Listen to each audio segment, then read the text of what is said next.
What is up, everyone? Welcome to the Optimus Fantasy Football YouTube channel.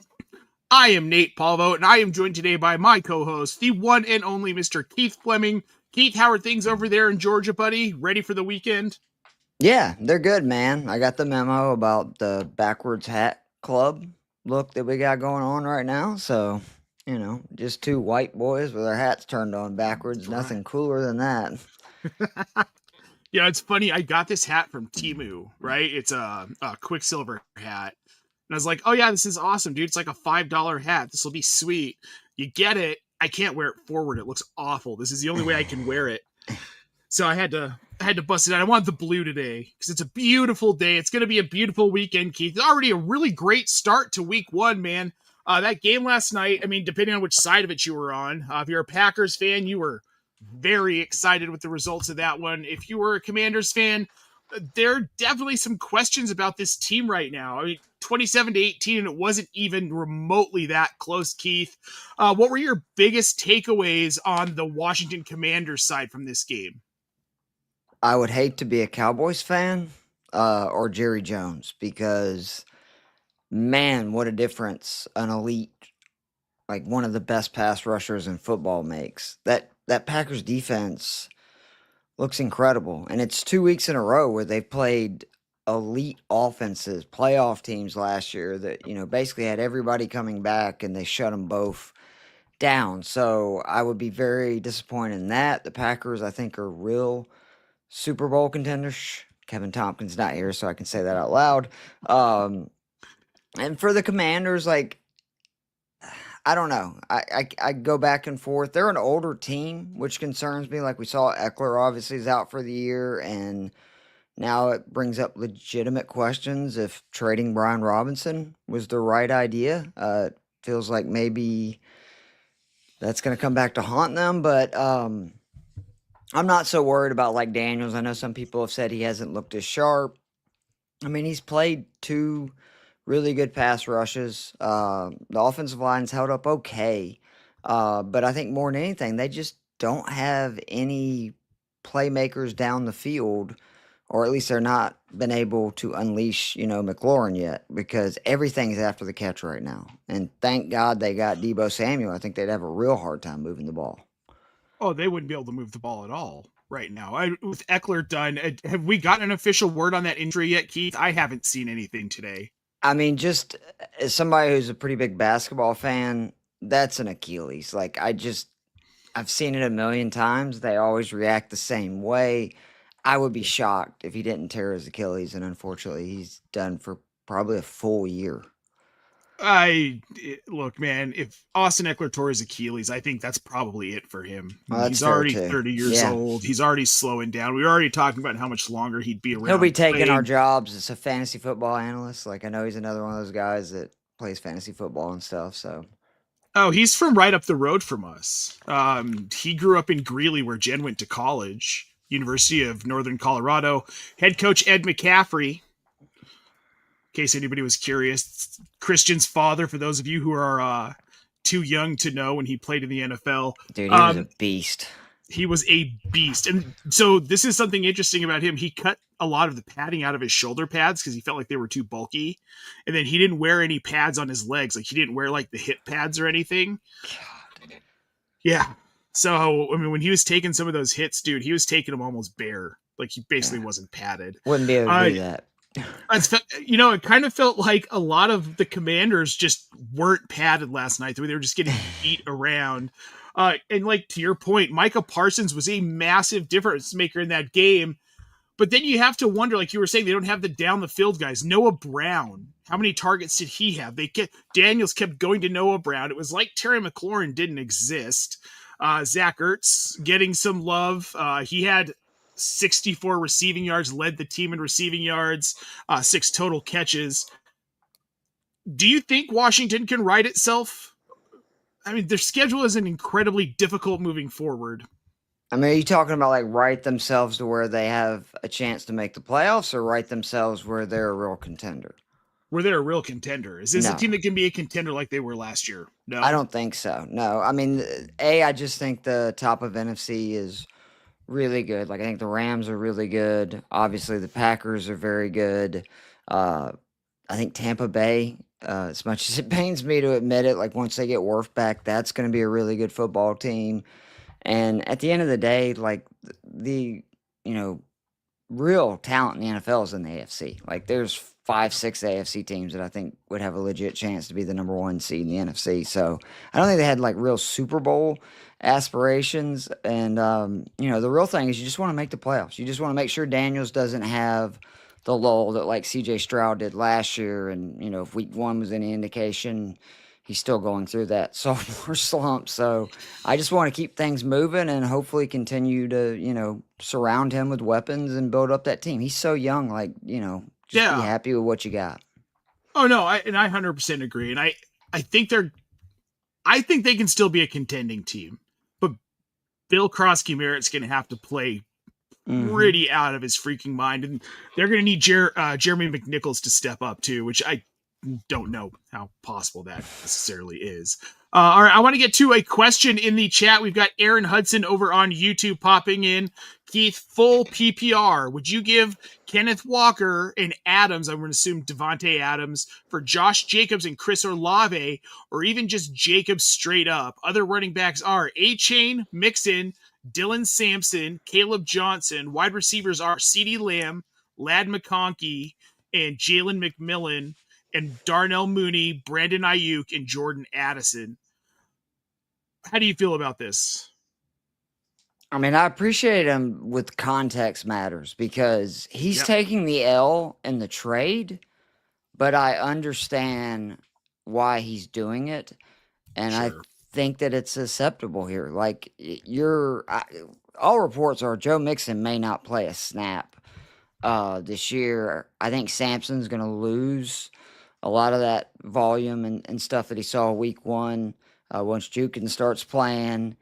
And man, like we're all getting to experience what as an Atlanta fan I've already known forever, the Arthur Smith experience of who the hell knows what that dude's going to do when it comes to running backs, receivers, whatever. So I think I would, because Jacobs would give you a 1-2 punch with Achane, and then you still have a really good receiver room. I would try to get Olave back, though, so that way, I mean, because otherwise it's just really lopsided. I know Walker didn't have a huge share, but I think Devontae Adams is going to have a huge bounce back this week, and I still think he's going to be a top 20 wide receiver this year.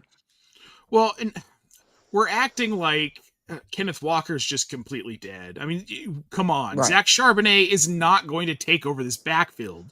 It's ridiculous. It's like saying they're going to run a lot too, don't you? Like I think they're going to run a ton. Darnold, they want to run and play action, I think, is the plan this year, and play defense.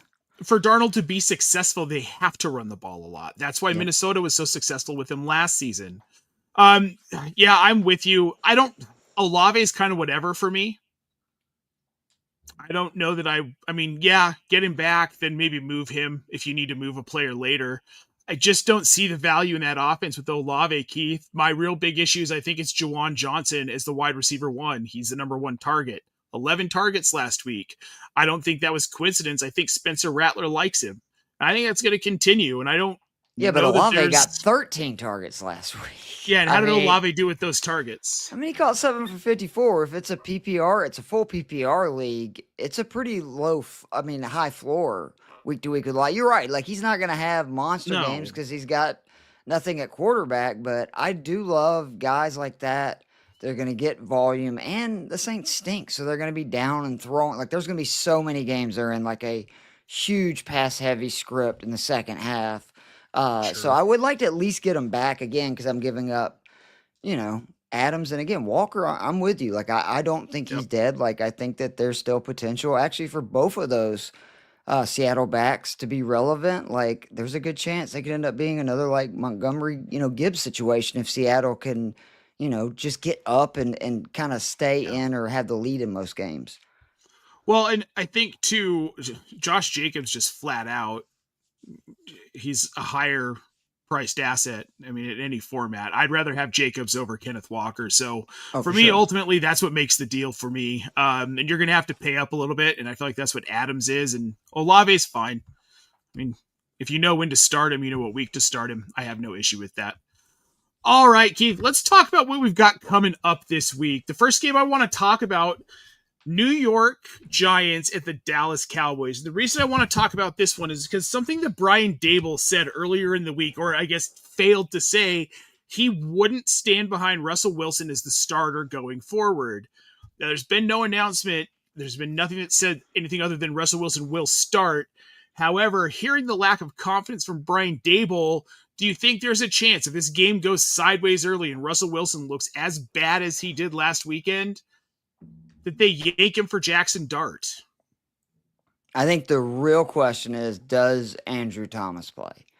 If Andrew Thomas plays, absolutely. I think that you could see Jackson Dart in that game. I think Jackson Dart could end up in that game regardless if Andrew Thomas plays. But they were not going to send him out there without by far their best offensive lineman. Yeah, like it's just it's imperative. Like, no offense to Russell, like that's why you got the contract. You got to eat those snaps, bro. I'm sorry, but I do think it's a legit chance, and I gotta admit, man, like the buzz is insane for Dart because I wasn't that high on him coming out, but I know that Giants fans are really fired up. The organization is really fired up with what they've seen, and like I do think Brian Daboll is a pretty good like coach and offensive mind. He's just been dealt kind of a bad hand, so I'd love to see him get a quarterback that can actually play. Because when Danny Dimes was healthy, they were pretty good. Look what Danny Dimes did last week, man.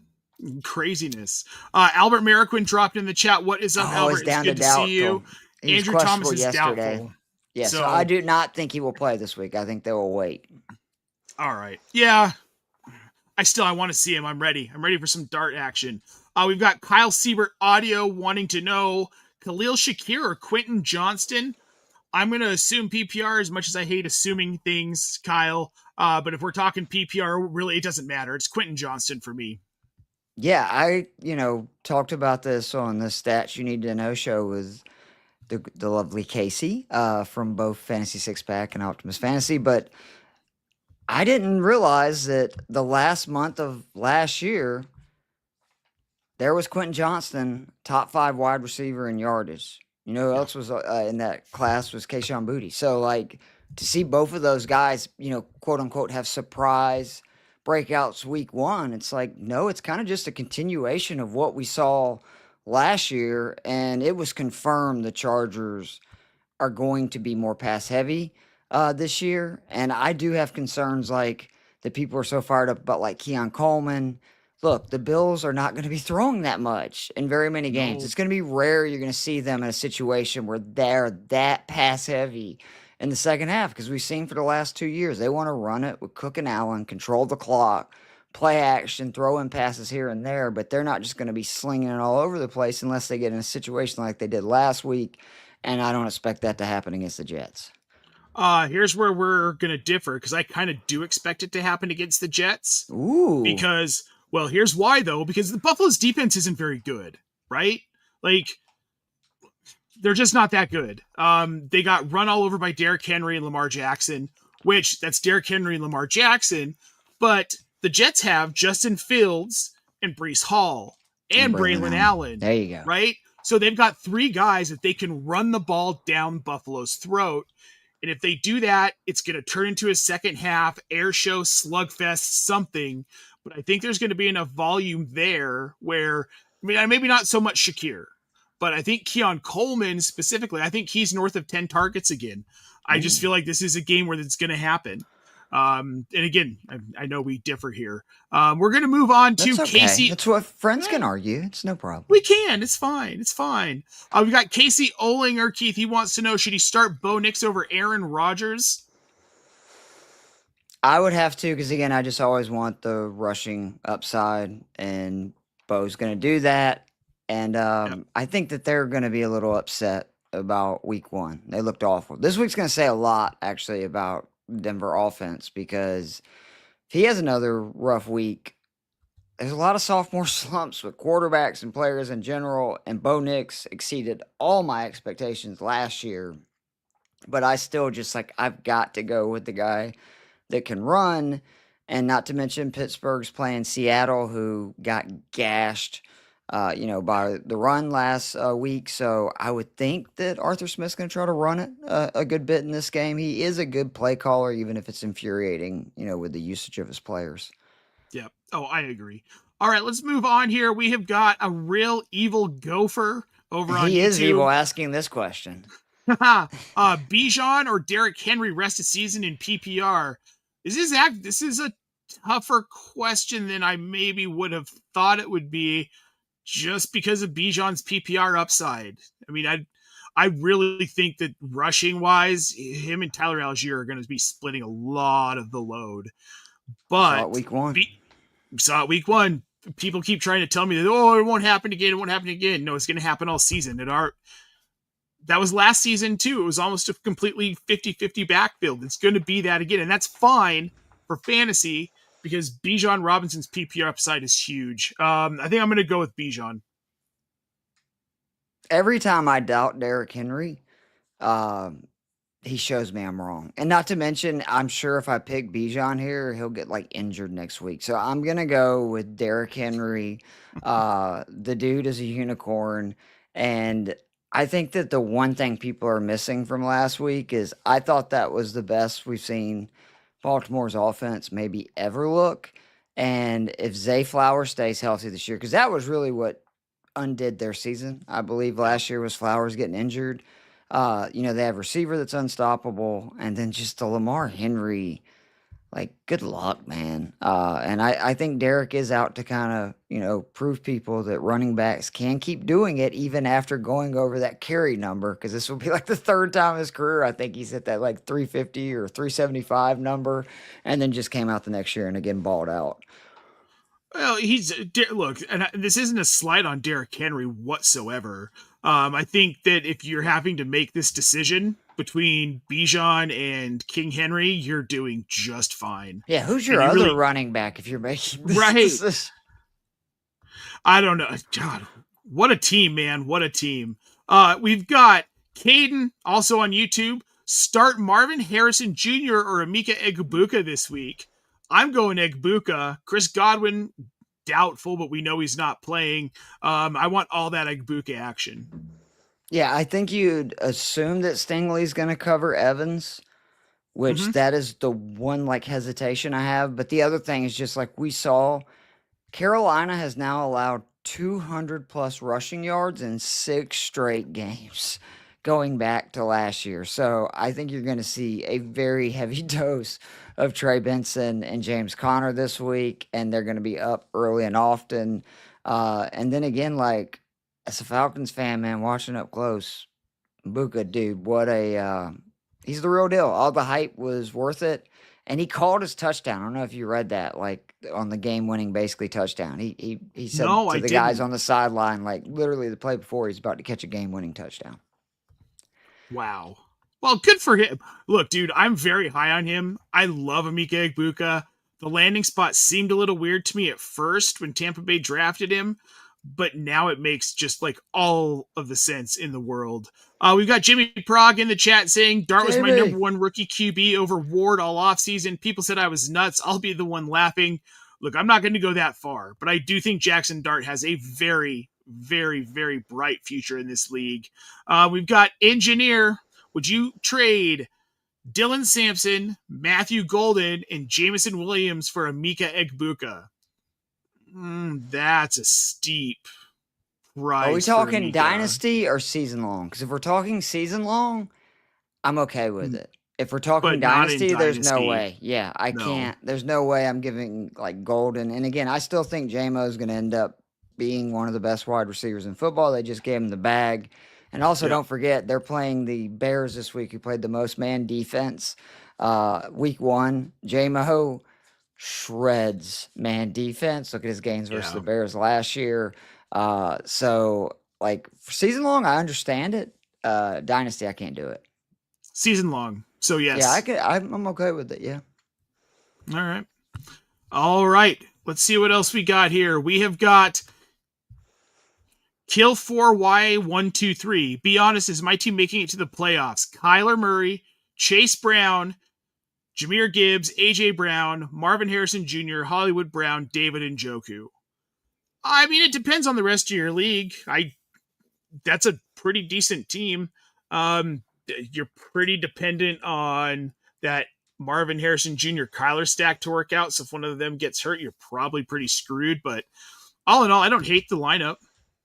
No, I would, if I'm you, I would definitely go pick up Daniel Jones if he is out there just to have another option at quarterback, or even Jackson Dart, who's probably even more likely to be out there. Because the one thing that always concerns me with Kyler is, will he get injured? And because, he tends to wear down as the season goes on. But I mean, Yep. God, that running back group is just great.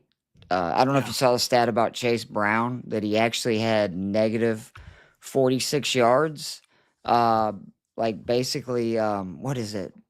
When at first contact last week. So the Browns were consistently getting to him actually behind the line of scrimmage, and yet he still, I think, rushed for 42 yards. So it's rushing for 88. Yep.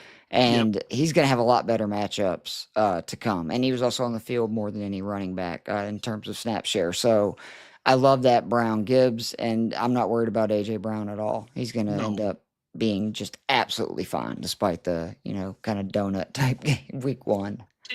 Those happen. They happen Mhm. to every single player. Sometimes game script, game flow dictates that A.J. Brown only gets one target. I mean, he was still on the field for 80+% of the Yeah. snaps, so it's not like it was a usage issue. So we got Lou Brunson, our master of social media over at Optimus Fantasy. Did that much change after only 1 week that we're now considering Bijan versus Henry rest of season, along with a friendly reminder that ADP is the best predictor of future success until after week 4 games? You know, Lou, a lot of people had Bijan over Derrick Henry, including me, in their draft rankings. So I don't know. I think it's a toss up. This one is not a toss up for me. Let's see how you feel about it, Keith. Chris Olave or Calvin Ridley in full PPR? I think Ridley has a bounce back game this week. He actually, I mean, if you look at it, if not for 2 drops, he would have had a really good game week 1. And that was unfortunately and also he was on Surtain Allen, which I don't know if you saw that stat. 34 snaps, 29 of them were against Surtain. He didn't get a target, nothing. And then basically in the other 5 was where he did all of his damage and also the drops. But I like Ridley a good bit. I think that Tennessee's just like New Orleans going to be in a positive game script a lot this year, and that's going to be very good for Calvin Ridley when he's not got Patrick Surtain basically following him all over the field. Yep. No, I'm with you. It's Ridley over Olave for me. Again, Olave's streaky. He's in a really bad offense. There's only 2 or 3 players in New Orleans you can trust at this point.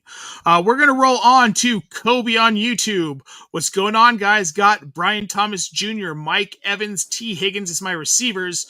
Not sure if I should sit Higgins or Evans and flex Javonte Williams, or just run all 3 receivers. He also has Chase Brown starting. This might be the last week I'm okay with starting Javonte Williams, quite honestly. I think he's going to fall off a big cliff. They're playing the Giants, which is an atrocious defense.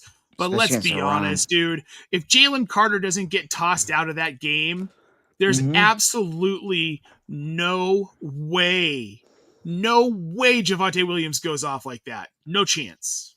Yeah, I agree. I actually would probably sit Mike Evans in this situation because, again, I think Derek Stingley is probably going to be on him a majority of the game. And, dude, Stingley is another one of those guys. I know he didn't get talked about as much, but he's a true lockdown corner.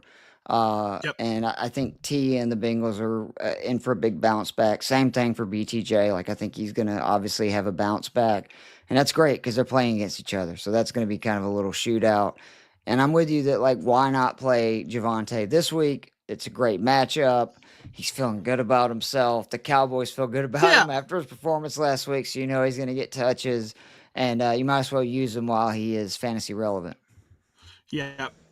All right, Keith, let's fire through these last few questions before we have to get out of here in a few minutes. We have got Casey Olinger over on YouTube. Should I start Isaiah Pacheco? My running backs are Kyron Williams. He had Josh Jacobs last night. Zach Charbonnet, Dylan Sampson. If you're only having to start one from that group, I also want to know if you should start Mayer if Bowers is out. I would say absolutely yes to that. Starting Pacheco over Kyron Williams. No, hell no. No, Williams in no. games where the Rams have a lead, which they will versus the Titans, like he just goes bananas because they're not afraid to just kind of lean on him. So I think Kyron's gonna have a Right. monster game versus Titans. Yep, me too. I'm with you. I want Kyron Williams in that running back group to go with Josh Jacobs. I don't trust the Chiefs' run game. I don't trust anything about the Chiefs right now. I don't know what this team is after they got kind of shredded by the Loss will be the Chargers. first time they're 0-2 since 2014, the second year of Andy Reid in Kansas City. Fingers crossed. Search in K1LL. I need to start 2 wide receivers: JSN, Amon-Ra St. Brown, Ricky Pearsall, Calvin Ridley, Khalil Shakir. For me, you can go ahead and rule out Shakir and Ridley. I'm choosing from JSN, Amon-Ra, and Ricky Pearsall. I'm probably going to go JSN and Amon-Ra. I'm on the fence on Pearsall. I could go Pearsall. I think Mac Jones is going to pepper the hell out of him, and I think Kyle Shanahan's going to be in heaven. He finally got Mac Jones. So I actually am going to be the crazy person that tells you to sit St. Brown because that's the smart play. Is just play JSN and St. Brown again. St. Brown has also been just ridiculous versus man defense. Remember, Bears ran the most of that week 1 of any team in the NFL. But I'm with you. Go look at what BTJ did with Mac Jones last year. Like I could see both CMC and Purcell easily getting 10 to 15 targets this week. Okay. We're going to get back to this part of Casey Olinger's question here. Are we starting Mike Mayer if Brock Bowers is out? His opponent has Bowers. It would be in my flex spot over Dylan Sampson. I think that if I'm in that case, I might start Charbonnet, believe it or not, in the flex. Again, very good matchup for Seattle this week. We know they want to run the ball. I get it's not ideal that both him and Walker are going to get carries, but this is the kind of matchup where I think that they can actually, do some damage. I mean, think about like what Breece Hall did last week to the Steelers defense. So I think that Charbonnet is kind of a similar back to Breece Hall, has some of the same characteristics. He's not as good, obviously, but I'm saying he's definitely somebody with speed and can break big plays. I would be a little leery. I think that if Bowers is out, like Mayer in a desperate situation, yeah, but I think that just means Myers and those other guys are going to get a lot of targets, and they're going to lean on Genty a little bit more. Hopefully they lean on Genty a lot more. I need him in Scott Fishbowl. We've got Engineer back with one more. If I don't have CMC, does it make sense to keep Brian Robinson on my bench? You think so? I mean, with CMC's history, like, yeah, unless you're like absolutely desperate and you have to free up the spot, like of course, like I have to have CMC. Like if I have CMC's handcuff and you obviously either spent some capital, in the draft on Robinson, I would keep him. Not to mention, who knows? Like the Niners could end up trading him if they feel, frisky about CMC because there's definitely wouldn't it be something if they trade him back to Washington and get more than they ended up giving up for him? It'd be like the most 49ers thing ever. But I would just hold on to him because again, it's great that CMC, had the game he did. I have him everywhere in best ball, but I don't trust, a weekend that he's going to make it through the season healthy when, again, he had that calf deal before week 1 even started. I mean, and that's fair. I think I'd look to move him. Yeah, I mean, that's fair. Like, if you could trade him to the guy that has CMC and get something good back, like, by all means. But I always like to, again, running backs, if you're like me and Kev and you don't ever spend any capital on them, you got to hold on to these guys like Robinson, that are a play away from potentially being a very fantasy relevant running back. Yep. All right, guys. Well, I'm going to throw this up here. Discord. If you've got questions, we would love for you to pop into Discord. Head over, drop those questions in there. We're almost always around. We're almost always trying to answer your questions. Redraft, Dynasty, DFS, NFL best bets. We love it all. We're here to help. Keith, it's been a blast, buddy. We got to get out of here. Happy Friday, everyone. We appreciate you tuning in. Good luck this weekend with all of your fantasy matchups, all your DFS contests, all of your best bets. Have a good weekend, everyone. We'll see you next week.